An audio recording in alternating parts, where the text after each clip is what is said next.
At the start of the movie, we watch a pair of sneakers drop from the sky and land right on a boy walking by named Stanley. He begins telling us about an old family curse that keeps dragging his relatives into trouble over and over. Stanley picks up the sneakers and runs, but the cops catch up fast and decide he must have stolen them. His family debates what to do about Stanley's crime. Grandpa suggests getting a lawyer, while his mom says he should just tell the judge the truth. In court, he's given a choice: jail or a work camp. In the end, the boy is sent to a camp in the Texas desert for 18 long months. While Stanley rides there on a bus, he looks out the window and sees tons of inmates digging holes. There are already an enormous number of them all across the desert. They bring Stanley to a guard who demands to be called Mr. Sir, and the kid barely holds back a laugh. Mr. Sir warns that here Stanley will suffer from thirst, and escaping is impossible because vultures are everywhere. The guard hands out clothes and boots and explains the rules. You have to dig one hole every single day. He also mentions rattlesnakes and yellow-spotted lizards. Their bite is deadly, even though they usually won't strike first. After that ominous warning, a psychologist sits down with Stanley and shows him around the grounds. He's told about the warden, someone you should fear and never, ever annoy for no reason. Right then, other camp kids walk up to them. They introduce themselves with pretty funny nicknames: X-Ray, Armpit, and Squid, and they call the psychologist Mom. The guys lead him to the tent and point out the bunk he'll be sleeping on. There, he meets a few more kids, and the psychologist points to Zero, who stays quiet all the time. In the mess hall, they serve food that looks more like something inedible than an actual meal. Stanley sits with his new friends and explains he ended up here because of stealing the sneakers of the famous football player, Livingston, that were donated to a shelter. Suddenly, even the silent Zero asks whether there was a cross on the sneakers, and Stanley nods solemnly. At night, unable to sleep, the boy remembers a family dinner where Grandpa once again complained about the family curse. He told how back in the Wild West days, Stanley's great-great-grandfather was attacked by Kissing Kate, a notorious outlaw who kissed her victims after killing them. She didn't kiss his great-great-grandfather, though. She only robbed him and left him in the desert, but he survived. Stanley barely closes his eyes when Reveille already blares. Everyone grabs shovels, and he's told he picked one that's too short, and a short shovel means your hole has to be small. A guard explains the camp philosophy. Digging holes is a kind of therapy meant to fix a criminal. Mr. Sir adds that if Stanley finds anything interesting in a hole, he should bring it straight to him. Then he can take the rest of the day off. Over the narration, Grandpa tells how it all began. Their distant great-great-great-grandfather fell head over heels in love and went to a fortune teller, Madame Zeroni, for advice. She tried to talk him out of marrying Myra and suggested going to America instead, but he insisted.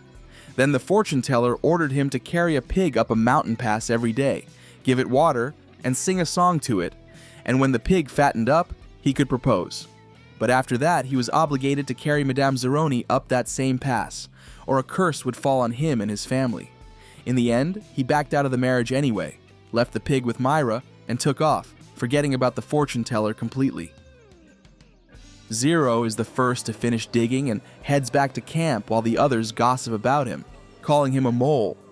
Because of the short shovel, Stanley only drags himself back at night when everyone is gone. As he undresses, he hears the command to freeze, and a guard shoots a deadly lizard right next to him. Stanley writes to his mom that everything is great. They swim in a lake, they eat tasty meals, and they even pass swim tests. In reality, they treat him like trash, and all his time is spent digging holes nobody needs. One day, Stanley finds a valuable fossil and hopes they'll give him a day off, but the psychologist disappoints him, saying the warden doesn't care about any prehistoric finds. He also adds that there really used to be a lake here a long time ago, plus an entire town, and the warden's grandfather owned all of it. One of the kids demands that Stanley hand over any finds to him, to keep things fair. During a short break, Stanley gets into a scuffle with another worker, but they get separated before it gets worse. After that little baptism by fire, they give him the nickname Comanche, and the camp's attitude toward him softens a bit. Stanley gets a letter from his mom, and it turns out she's in trouble and the family is facing eviction.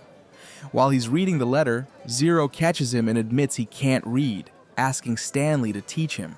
Stanley refuses, but he keeps growing closer to the other guys. One day while digging, he finds something that looks valuable. He calls his friends over. They start checking out the find, which has a heart stamped on it with the letters KB. However, X-Ray immediately snatches it. But Stanley suggests turning it in to the psychologist tomorrow so he can get the whole day off. The guy does exactly that, and the psychologist calls the warden right away to show off the find. The boss shows up in a luxury car. The warden turns out to be a woman. She looks very pleased with the discovery and orders that X-Ray get the day off, along with good food and plenty of water. Extra water goes to everyone, and there's a new order. Dig up everything around X-Ray's hole. The boys start working like crazy, all fired up by the promise of juicy steaks. At the same time, we see events that happened in this same place in the past. A young woman named Catherine works as a school teacher, while Sam sells goods around town.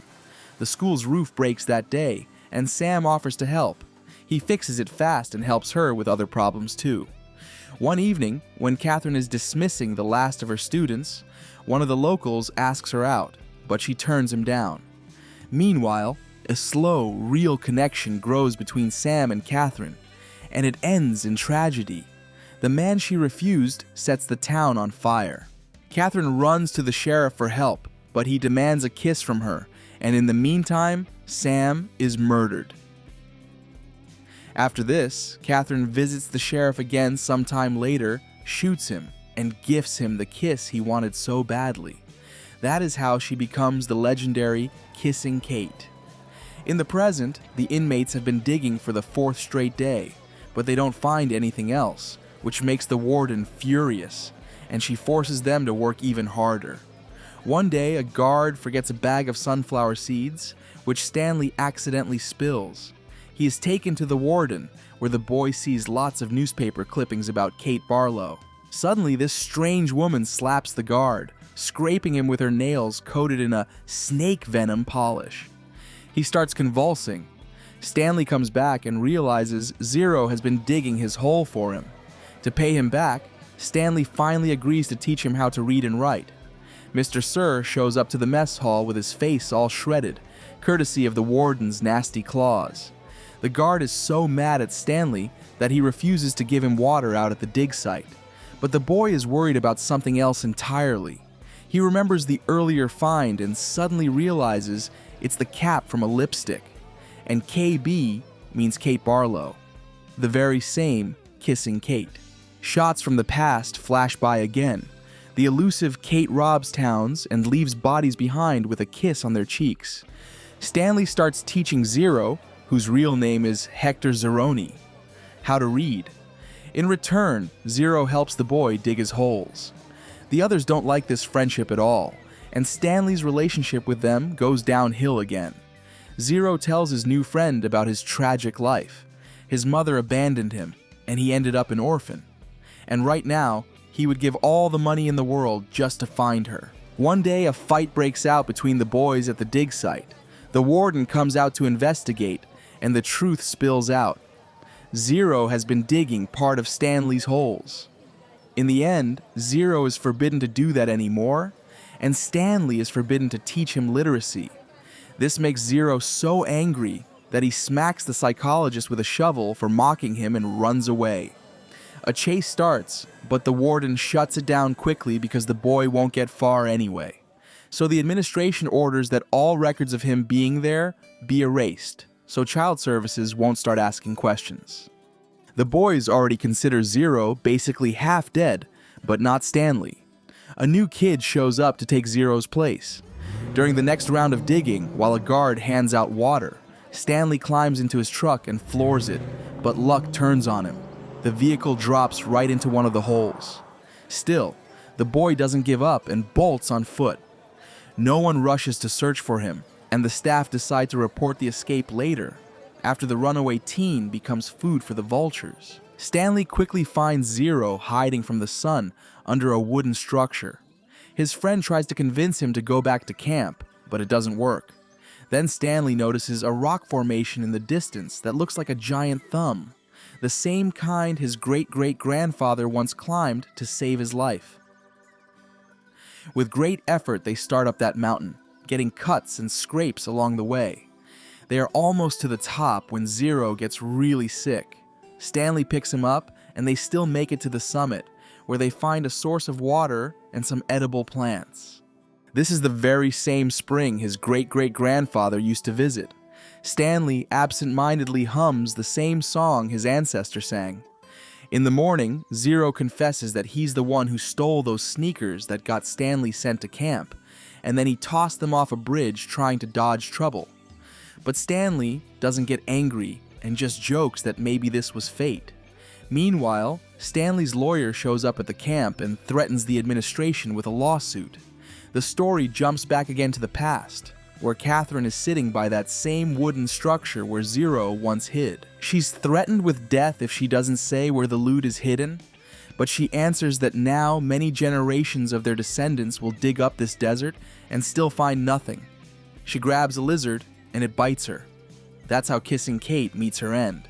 Stanley and Zero decide to head back to the dig site and start digging near the spot where Stanley found the lipstick cap. On one of the days, they make it all the way to the treasure, but the warden tracks them there. Suddenly, she recoils in horror. The boys are swarmed by poisonous lizards. The administration decides to wait until the lizards do their job and rid them of these brazen kids. But the creatures aren't in any hurry to bite the boys. At that moment, the lawyer returns, and the tension in the camp spikes. Zero notices that the name and surname of Stanley are written on the chest they found. An investigation into the camp administration begins, and all the inmates are released. Unexpectedly, after decades of drought, rain starts pouring down in the desert. Stanley leaves with Zero, taking the chest.